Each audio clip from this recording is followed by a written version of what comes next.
Dear students, आज का हमारा लेसन जो है वो ग्रामर का है, सब्जेक्ट एंड प्रेडिकेट।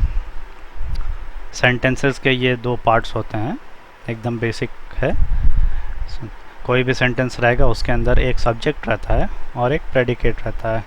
सब्जेक्ट का मतलब वो होता है कि जिसके बारे में बात की जा रही है, मतलब सेंटेंस में किस चीज़ के बारे में बताया जा रहा है, और प्रेडिकेट वो होता है कि क्या बताया जा रहा है, उस चीज़ के बारे में क्या बात की जा रही है। तो आज हम लोग इसी को डिटेल में देखेंगे।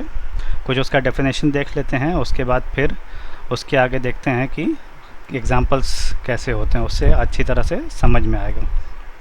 तो चलिए सबसे पहले कुछ मोटा मोटा डेफिनेशन देख लेते हैं सब्जेक्ट का। The subject is the word और the word group about which information is being given in the sentence. तो सब्जेक्ट क्या होता है? एक वर्ड होता है या वर्ड्स का एक ग्रुप होता है जिसके बारे में सेंटेंस के अंदर जानकारी दी जा रही हो या जिसके बारे में सेंटेंस में बताया जा रहा हो। तो ये वर्ड या वर्ड के ग्रुप को जिसके बारे में बताया जा रहा हो उसको सब्जेक्ट कहते हैं सेंटेंस का, कि ये सेंटेंस के अंदर ये सब्जेक्ट है, इसके ऊपर बात की जा रही है या इसकी जानकारी दी जा रही है। ये डेफिनेशन कोई एकदम हार्ड एंड फास्ट नहीं है, बल्कि उसके मीनिंग के हिसाब से डिफ़ाइन किया गया है कि सब्जेक्ट क्या होता है। अब प्रेडिकेट भी देख लेते हैं। The group of words that contain the information about the subject is called the predicate. Means कि सब्जेक्ट के बारे में जो चीज़ें भी मालूमात देती हैं, उसकी जानकारी देती हैं, वो तमाम चीज़ को, उन सब चीज़ों को जो है प्रेडिकेट कहते हैं कि सब्जेक्ट का ये प्रेडिकेट है। तो सेंटेंस के बेसिक दो ही पार्ट्स होते हैं, एक सब्जेक्ट होता है और एक प्रेडिकेट होता है। उसके बाद फिर उसके अंदर फर्दर क्लासिफिकेशन होता है कि सब्जेक्ट है तो किस टाइप का सब्जेक्ट है, प्रेडिकेट है तो क्या है, किस तरह से है, प्रेडिकेट के अलग अलग पार्ट्स क्या हैं। लेकिन सेंटेंस को आप क्लासीफाई करने के लिए दो पार्ट में डिवाइड कर सकते हो। एक तरफ चला जाएगा सब्जेक्ट, एक तरफ चला जाएगा प्रेडिकेट। अब आइए देखते हैं एग्जाम्पल के थ्रू कि सब्जेक्ट और प्रेडिकेट कैसे होता है सेंटेंस के अंदर। तो पहला एग्जांपल हम लोग देखते हैं। एग्जांपल 1 है, सेंटेंस में दिया है हैरी वेंट होम। ठीक है, तो यहाँ पे एक एकदम छोटा सा सेंटेंस है। एक लड़का है हैरी, उसके बारे में बताया जा रहा है कि वो वेंट होम यानी घर चला गया। तो अब देखिए, हम इसमें सेंटेंस के अंदर ढूंढना की कोशिश करते हैं कि किसके बारे में बात की जा रही है। तो हमको आसानी से पता चल जाएगा ये वर्ड जो है हैरी, इसके बारे में बात की जा रही है। तो ये हो जाएगा हमारा सब्जेक्ट।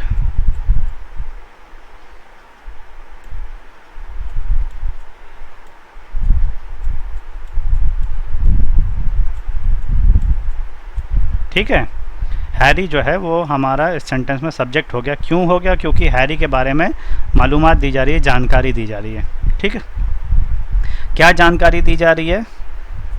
कि हैरी वेंट होम, हैरी घर गया। ठीक, तो ये जो जानकारी है वो हमारे सेंटेंस की जो है प्रेडिकेट हो जाएगी।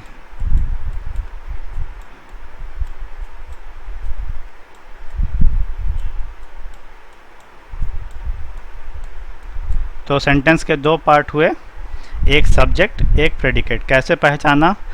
देखा कि सेंटेंस में बात किसकी की जा रही है। ठीक है, तो सेंटेंस में बात की जा रही है हैरी की, तो हैरी जो है वो सब्जेक्ट हो गया।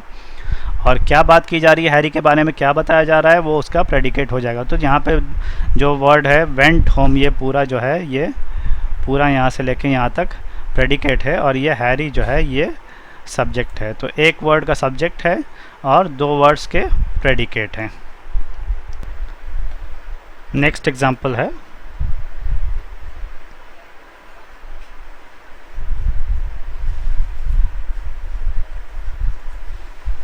Example 2, Arnab has the habit of telling lies. इसमें सब्जेक्ट और प्रेडिकेट हम लोग फाइंड करते हैं। देखिए, सब्जेक्ट कैसे फाइंड करेंगे? पता करेंगे कि किसके बारे में बात क्या हो रही है, किस चीज़ के बारे में बताया जा रहा है। तो ये एकदम सिंपल सामने पता चल रहा है कि अर्नब करके कोई लड़का है, उसके बारे में बताया जा रहा है। तो ये हमारा हो गया सब्जेक्ट। ठीक है, सब्जेक्ट कैसे पता किया? देखा कि सेंटेंस में किस चीज़ के बारे में बात की जा रही है, किस चीज़ के बारे में इंफॉर्मेशन दिया जा रहा है। ठीक, अब जो सब्जेक्ट नहीं रहा वो पूरा हो जाएगा प्रेडिकेट। तो has the habit of telling lies पूरा हो गया है प्रेडिकेट।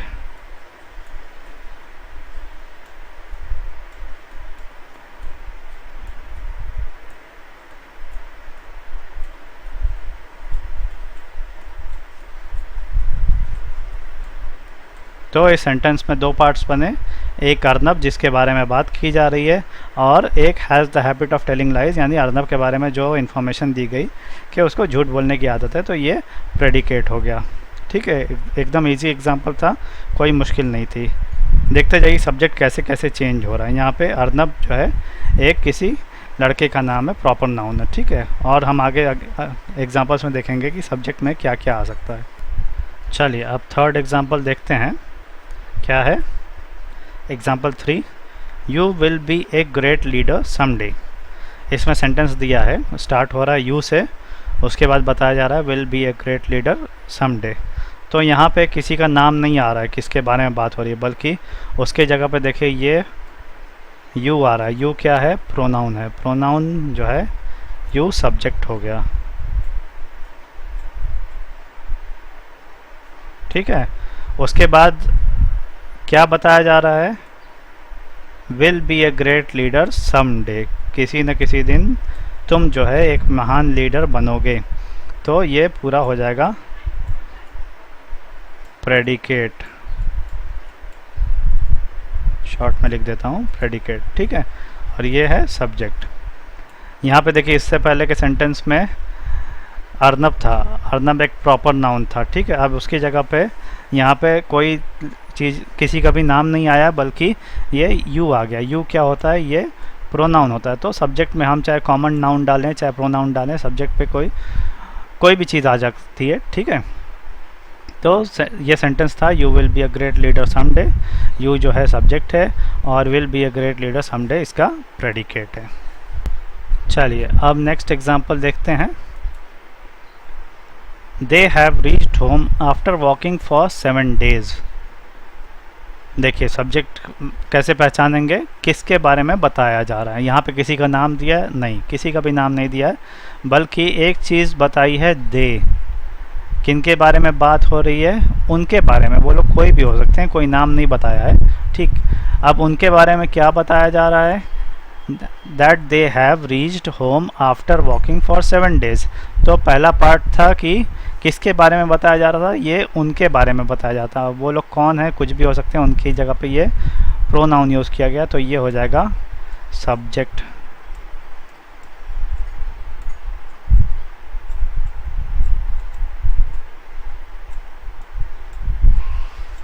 ठीक है, और क्या जानकारी दी जा रही है उन लोगों के बारे में कि वो लोग कई दिन 7 दिन चलने के बाद घर पहुंचे हैं। तो ये पूरा have reached home after walking for 7 days, ये पूरा जो है ये प्रेडिकेट हो जाएगा। ठीक है,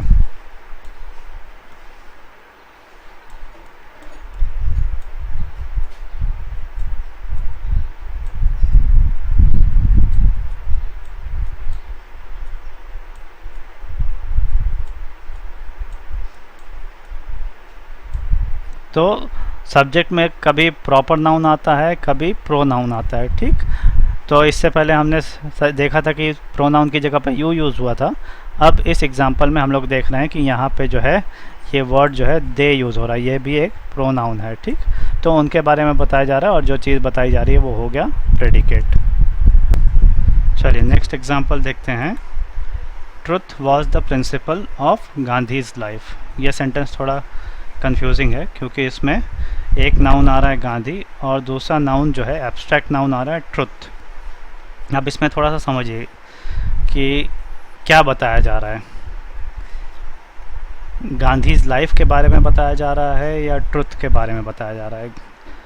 तो हमको ये बात समझ में आ रही है कि यहाँ पे जो वर्ड है ट्रुथ, उसके बारे में बताया जा रहा है कि ट्रुथ क्या है, ट्रुथ क्या था। ठीक है, तो ट्रुथ जो है हमारा सब्जेक्ट हो जाएगा।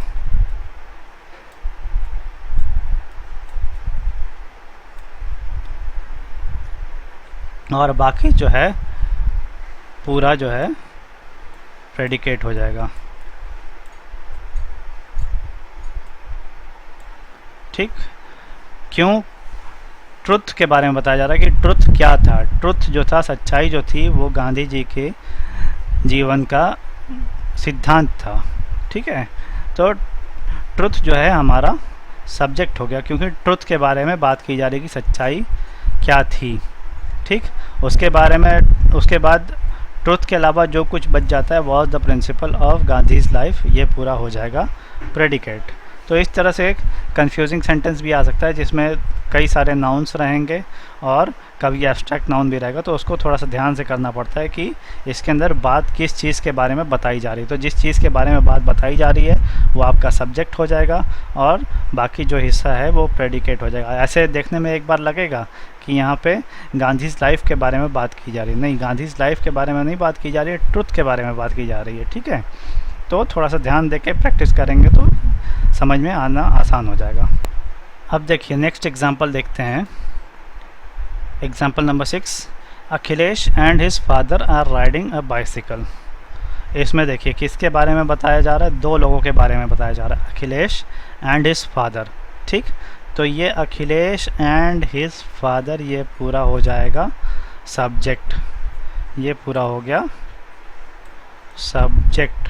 ठीक है, इसमें अखिलेश एंड हिज फादर ये पूरा आएगा। ठीक, अब इन दोनों के बारे में क्या बताया जा रहा है, आर राइडिंग अ बाइसिकल, तो ये आर राइडिंग ए बाइसिकल जो हो जाएगा ये पूरा हो जाएगा प्रेडिकेट।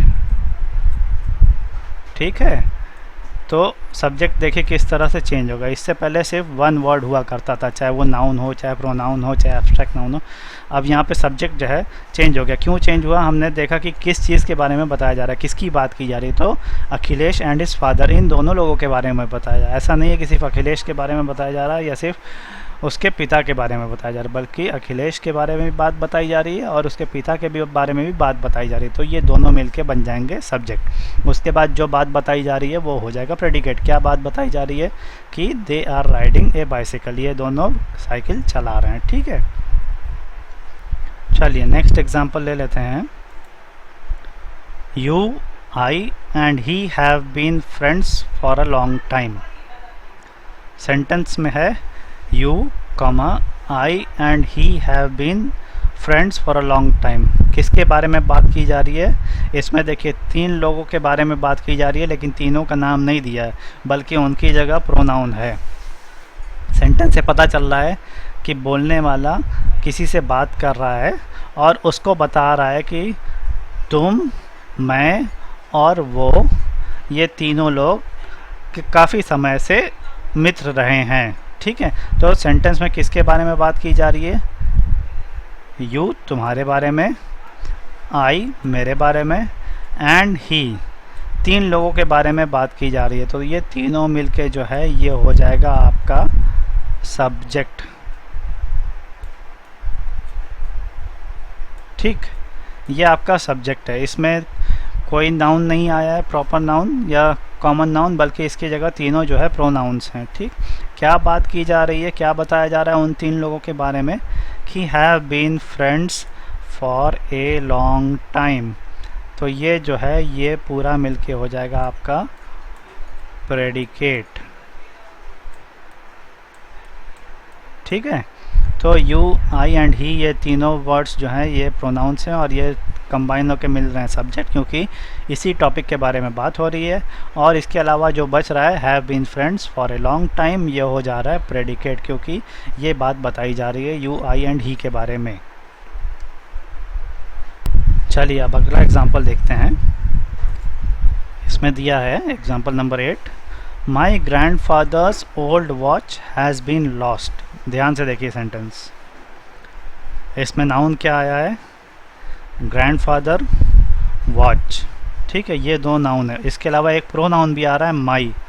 ठीक, तो अब इसमें से आपको सब्जेक्ट ढूंढना है पूरे सेंटेंस में से। My grandfather's old watch has been lost, किस चीज़ के बारे में बात की जा रही है? तो आपको पता चलेगा कि कोई चीज़ गुम हो गई है, उसके बारे में बात की जा रही है। कौन सी चीज़ थी वो? वॉच थी। ठीक है, तो ये वॉच आपको लग रहा है सब्जेक्ट हो गया, लेकिन वॉच के बारे में और इन्फॉर्मेशन दिया जा रहा है कि कैसी घड़ी थी? ओल्ड वॉच थी। ठीक, उसके बारे में और क्या था ग्रैंडफादर की पुरानी घड़ी थी, ठीक है। उसके बारे में और क्या था कि मेरे ग्रैंडफादर की पुरानी घड़ी थी। तो किस चीज़ के बारे में बात की जा रही है? मेरे दादाजी की जो पुरानी घड़ी थी उसके बारे में बात की जा रही है। तो ये पूरा माई ग्रैंडफादर्स ओल्ड वॉच, ये पूरा हो जाएगा आपका सब्जेक्ट। समझ रहे हैं ना कैसे बना? सिर्फ वॉच नहीं, वॉच की क्वालिटीज़ भी उसमें ऐड हो जाएंगी। आप ये नहीं बोल सकते कि वॉच के बारे में बात की जा रही, लेकिन बल्कि ये बोलेंगे कि वॉच, कौन सी वॉच? Old watch. कौन सी ओल्ड वॉच? जो दादाजी की थी। कौन सी दादाजी की ओल्ड वॉच? जो मेरे दादाजी की थी, ठीक है। तो माई ग्रैंडफादर्स ओल्ड वॉच के बारे में बात की जा रही है। अब क्या बात की जा रही है? हैज़ बीन लॉस्ट, गुम हो चुकी है। तो ये हो जाएगा आपका प्रेडिकेट, ठीक है। तो देखिए जो सब्जेक्ट है वो खुद ही कॉम्प्लेक्स हो गया, उसके अंदर कई सारे वर्ड्स आ गए, नाउन्स भी हैं, एडजेक्टिव्स भी हैं, प्रोनाउंस भी है। तो आप कंफ्यूज मत होइएगा कि सब्जेक्ट जो है एक ही वर्ड होना चाहिए या एक दो वर्ड होने चाहिए, बल्कि कभी कभी पूरा सेंटेंस का एक पार्ट भी सब्जेक्ट हो सकता है, इस कंडीशंस के अकॉर्डिंग कि क्या कहना चाह रहा है कहने वाला, या सेंटेंस के अंदर क्या बताया जा रहा है। अब देखिए, अब और एक डिफ़िकल्ट एग्जांपल देखते हैं, नेक्स्ट वाला एग्जांपल नंबर 9। द शाई girl Preeti has obtained first place in the class exam. इसमें देखिए नाउन्स कई सारे आ रहे हैं, गर्ल है, प्रीति है, प्लेस है, क्लास है, एग्ज़ाम है, सब नाउन है। अब इसमें से बात किसकी की जा रही है? तो सेंटेंस देखने से पता चल रहा है कि प्रीति नाम की कोई लड़की है, उसके बारे में बात की जा रही है। तो सिर्फ प्रीति सब्जेक्ट होगा या कुछ और भी है उसके अंदर? नहीं, सिर्फ प्रीति सब्जेक्ट नहीं है, बल्कि प्रीति के बारे में और जो एडजेक्टिव्स या एडजेक्टिव क्लॉज हैं या एडजेक्टिवल फ्रेजेस हैं वो सब मिलके सब्जेक्ट बनेंगे। तो देखते हैं कि प्रीति के बारे में क्या है। प्रीति के बारे में और बताया गया है एडजेक्टिव क्लॉज द शाई गर्ल। प्रीति कौन थी? एक शर्माने वाली लड़की थी, जो हो सकता है ज़्यादा बात नहीं करती हो, तो उसके बारे में बताया जा रहा है। तो ये पूरा द शाई गर्ल प्रीति हो जाएगा आपका सब्जेक्ट, ठीक है। और वो शर्मीली लड़की प्रीति जो है उसके बारे में क्या बताया जा रहा है?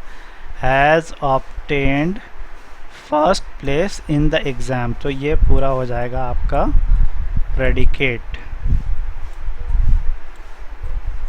तो सेंटेंस देखिए कॉम्प्लेक्स होता जा रहा है, उसमें सब्जेक्ट भी थोड़ा सा टेढ़ा या मुश्किल होता जा रहा है। प्रैक्टिस करते करते हमको पता चल जाएगा और आसान हो जाएगा फिर कि कॉम्प्लेक्स सेंटेंस के अंदर या जब सब्जेक्ट थोड़ा सा सिंपल ना हो, एक दो वर्ड का ना हो, बल्कि कई सारे वर्ड मिलके बनता है, तो उसको कैसे पहचाना जाता है। सिंपल है कि आप पूछेंगे कि किसकी बारे में बात की जा रही है, उसके बारे में और कुछ एडजेक्टिव्स वगैरह दिया है क्या, तो सब चीज़ मिला के सब्जेक्ट हो जाएगी। फिर उसके अलावा सब्जेक्ट के अलावा जो चीज़ बच रही है वो प्रेडिकेट हो जाएगी। चलिए अब अपना लास्ट एग्जाम्पल ले लेते हैं, एग्जाम्पल नंबर 10 जो है। When it was raining, Abhay took shelter under a mango tree। ध्यान से देखिए, When it was raining, जब बारिश हो रही थी, अभय took shelter, अभय ने शरण लिया, under a mango tree, कहाँ पे? एक आम के पेड़ के नीचे। तो सेंटेंस है कि जब बारिश हो रही थी तब अभय ने एक आम के पेड़ के नीचे साया लिया या छुपने की जगह बनाई, ठीक। अब देखिए बात किसके बारे में हो रही है? सिंपल, अभय के बारे में, ठीक। क्या बात हो रही है? Took shelter under a mango tree. तो अभय जो है ये तो आपका हो गया सब्जेक्ट, ठीक है।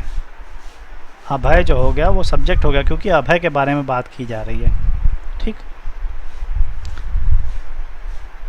Took shelter under a mango tree, Abhay ने एक पेड़ के नीचे आसरा लिया, एक पेड़ के नीचे छुप गया। तो ये पूरा जो है आपका प्रेडिकेट हो गया, लेकिन इसमें ये पार्ट रह जाता है व्हेन इट वाज रेनिंग, ठीक। तो ये क्या है? ये वो बता रहा है कि अभय ने पेड़ के नीचे छुपा, तो सहारा तो लिया, शरण तो लिया, लेकिन कब लिया? जब बारिश हो रही थी। तो ये पूरा फर्स्ट पार्ट और ये पूरा पीछे का पार्ट यानी व्हेन इट वाज रेनिंग और took shelter under a mango tree, ये पूरा मिलके हो जाएगा आपका प्रेडिकेट। ये तीनों हिस्सा रहेगा इसमें, ठीक है, सॉरी दोनों हिस्सा रहेगा। व्हेन इट वाज रेनिंग, अभय से पहले जो है व्हेन इट वाज रेनिंग, और अभय के बाद जो है took shelter under a mango tree, ये वो आपका हो जाएगा प्रेडिकेट, ठीक। तो इसमें आपको एक नई बात पता चली कि सेंटेंस के शुरू में ही प्रेडिकेट अब तक अरे सब्जेक्ट अब तक आ रहा था, लेकिन सब्जेक्ट इस सेंटेंस में जो है वो सेंटेंस के बीच में भी आया है। देखिए इसको थोड़ा सा रीअरेंज भी कर सकते हैं, मीनिंग सेम रहेगा। कैसे रीअरेंज करेंगे बताते हैं अभी। देखिए कैसे रीअरेंज कर सकते हैं सेंटेंस को, इस तरह से रीअरेंज करके लिख सकते हैं।